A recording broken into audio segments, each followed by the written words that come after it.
আসসালামু আলাইকুম বন্ধুরা, তোমরা সবাই কেমন আছো? আশা করি আল্লাহর রহমতে অনেক ভালো আছো। আমিও ভালো আছি। কালকে তো আশুরা, তাই জন্য রোজা রাখবো। এখন বাজে রাত্রে মোটামুটি 2:30।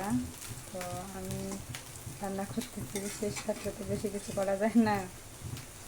একটু করলা ভাজি করলাম আর একটু ডিম ভাজি করলাম, হলে হয়ে যাবে। চলো দেখাই কিছু। সকাল সকাল ঘুম থেকে উঠে সব মেয়েদের প্রথম কাজ হলো বিছানা পরিষ্কার করা। তো আমিও তাই করতেছি। বিছানা টিছানা পরিষ্কার করে নিলাম। আজকে আবার ছুটির দিন। তো আমার মেয়ে তো ছোট, ওই আবার বিছানা প্রসব করে, ওই জন্য তোমার হচ্ছে যে রোবার ক্লথ রাখতে হয়। তো সব দিনে না, মাঝে মাঝে সমস্যা হয় না, সব দিনে এরকম কাজ করে না। তো এসে দেখো আজকে আমি এটা পাইরে রাখলাম। তারপরে ছেলে বলতেছে, আম্মু আজকে সকালে ডিম ভাজি খাবো না, ডিম ভর্তা করে দাও। তো দুইটা ডিম সিদ্ধ করছিলাম, সিদ্ধ করে দুজনক দুটো ভর্তা করে দিলাম। অল্প একটু ঝাল দিয়েছিলাম। তো সমস্যা নেই, ঝাল বেশি দিলেও আমার ছেলেরা খায়, কারণ আমি প্রচুর ঝাল খাই। আমার ভিডিও দেখলে তোমরা বুঝতে পারবে আমি প্রচুর ঝাল খাই। যদিও আমার অনেক সমস্যা, তারপরেও আমি ঝাল খাই। ডাক্তার খাইতে নিষেধ করছে, কি করব, অভ্যাস তো হয়ে গেছে, একদিনে তো আর বদলাইতে পারবো না।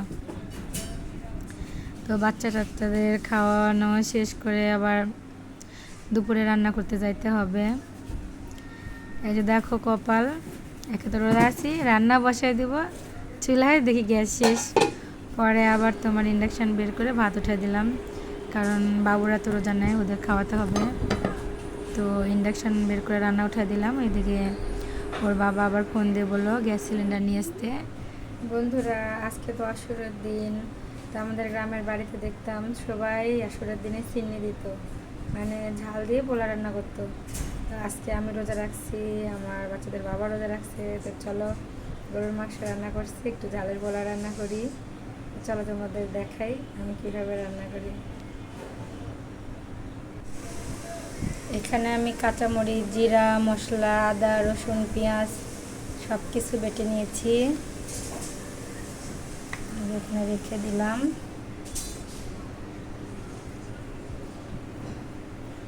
এগুলো পাটায় বাটতে হবে, ব্লেন্ডারও করতে পারো তোমরা, তবে পাটায় বাটলে বেশি ভালো লাগে খেতে।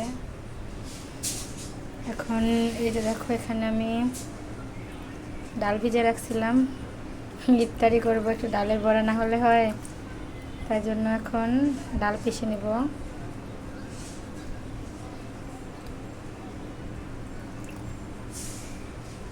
ঠিক আছে বন্ধুরা, আমার ডাল তৈরি করা হোক, তারপর আমি আবার দেখাবো। এইদিকে দেখো, আমি পোলা রান্না করার জন্য পাতিলে আগে থেকে গরম পানি, পেঁয়াজ, রসুন, হলুদের গুঁড়া, মরিচের গুঁড়া, লবণ, গরম মশলা, জিরা সব কিছু দিয়ে দিয়েছিলাম। এখন তোমার পানি একদম গরম হইতে হবে, গরম না হলে আবার চাল দিলে পারে এটা ভালো হয় না, ঝরঝরেও হবে না, একদম নরম হয়ে যাবে। কারণ পোলাও ঝরঝরে হলে বেশি ভালো লাগে খাইতে। জানো বন্ধুরা, আমরা যখন ছোটো ছিলাম না, তখন তোমার আশুরার দিন বা এমনিতে দিন চিনি দিত। তো আমার দাদা রান্না টান্না করতো, রান্না শেষে মাইকে সবাইকে ডাকতো আসরের নামাজের পরে কিংবা মাগরিবের নামাজের পরে। আমরা সবাই কী করতাম, সবাই হাতে করে থালা নিয়ে যাইতাম, মসজিদের পিছনে বড় জায়গা আছে, ওইখানে বসতাম, বসে চিনি নিয়ে আসতাম। তো আজকে রান্না করতেছি, দাদার কথা অনেক মনে পড়তেছে। তো এই মসজিদে যে চিনিগুলো দেয় না, অনেক মজা হয় খাইতে, জানো। তোমার এমনিতে গ্রামের বাড়িতেও তুমি এর সাথে মাংস অ্যাড করতে পারো। আমি যেহেতু তোমার গরুর মাংস আলাদা করে রান্না করছি, এই জন্য আর তোমার পোলাওতে মাংস দিইনি।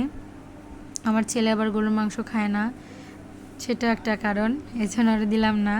তোমরা মুরগির মাংস পোলা বা গরুর মাংস, যে কোনো মাংস পোলাওতে অ্যাড করতে পারো, অনেক ভালো লাগে। তাহলে মাংস আবার আলাদা করে কষিয়ে নিতে হয়।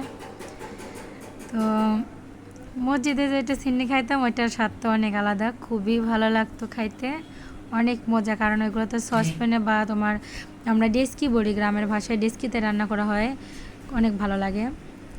তো এই যে দেখো, আমার ওইদিকে রান্না শেষ হয়ে গেছে। এখন আমি ডালের বড়াগুলো ভেজে নিব, ইফতারের বেশি সময় নেই। এদিকে মেয়ে আর ছেলেকে একদিনে তোর বাবা সামলাইতে একদম অবস্থা খারাপ, চিল্লাচিল্লি করতেছে, এইটা করতেছে ওইটা করতেছে।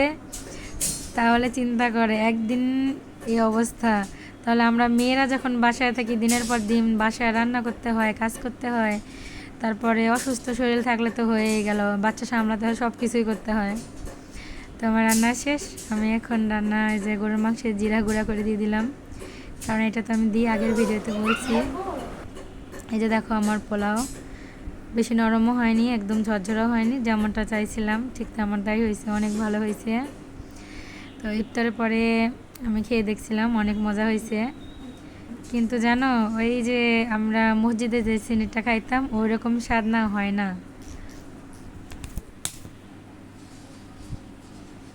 তো দেখো আমি আজকে কী করছি, ইফতারি শেষ করে আমার মাথায় ভূত চেপে গেছে, আমরা নিয়ে এসছে ওর বাবা, আমরা মাখা খাইতে হবে।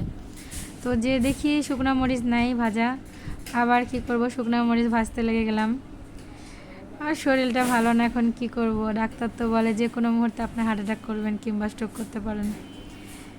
কী আর করা, এগুলো টেনশন করতে করতে কয়েকদিন অনেক কান্নাকাটি করছি, এখন আল্লাহর উপর ছেড়ে দিয়েছি। জানো, আমার ভাগ্যে যেদিন মরণ লেখা আছে সেই দিন যতই ট্রিটমেন্ট করে যতই কিছু করে মারা যাবো। তো ডাক্তার বলছে টেনশন করবেন, আপনার হাসি খুশি থাকবেন, উপরে আল্লাহ, আমরা তো ট্রিটমেন্ট করতেছি, দেখবেন আল্লাহর রহমতে ভালো হয়ে যাবেন, সুস্থ হয়ে যাবেন। এখনও খুব বেশি কিছু হয়নি, সুস্থ হয়ে যাবেন।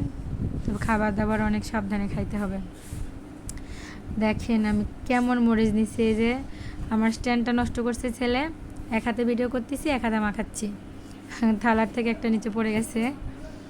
তো বন্ধু তোমরা কিছু মনে করো না। এই যে দেখো কেমন একদম লাল লাল হয়ে গেছে, এরকম লাল লাল না হলে কি আর খাইতে